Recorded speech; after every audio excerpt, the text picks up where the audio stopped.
as technology progresses, reality will get more virtual because there's an incentive, and it's much cheaper to virtualize our reality than to actually have to do things with physical atoms. You have to move around. And friends who are physical in the physical world are much harder to access and not always available. But what if I could create virtual friends, virtual chatbots? In China, there was a chatbot called Schwartz. I'm probably pronouncing that wrong, but it's a very popular chatbot, has hundreds of millions of users. And I think something like 10 to 15% of young people who have this chatbot have said, "I love you" to their chatbot.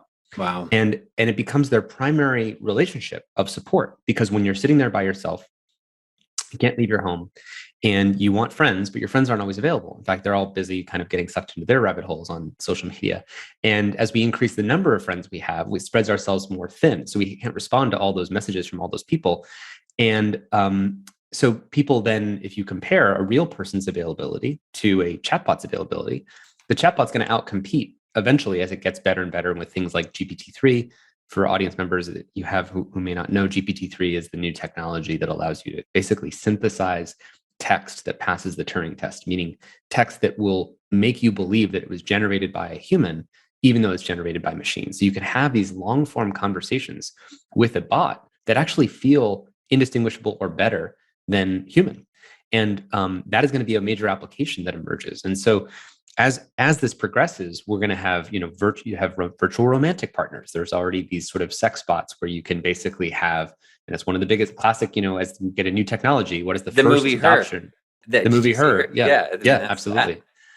Yeah, and classically, as any new technology invents, I think, invented, whether it was Google search, one of the biggest first use cases was porn. When it's live streaming video, one of the biggest first use cases was porn. And then when you get virtual reality, one of the biggest first use cases is going to be sex and porn, right?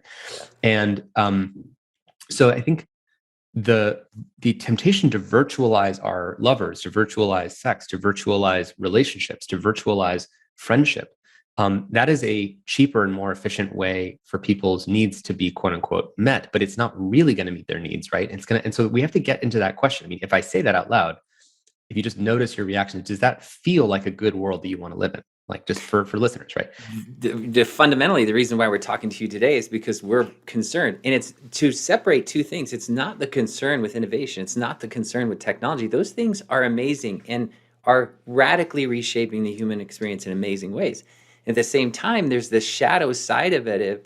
If you sort of lose track of your reality and you lose track of your identity wrapped up inside of this digital world, then who are you and who are we and what have we become?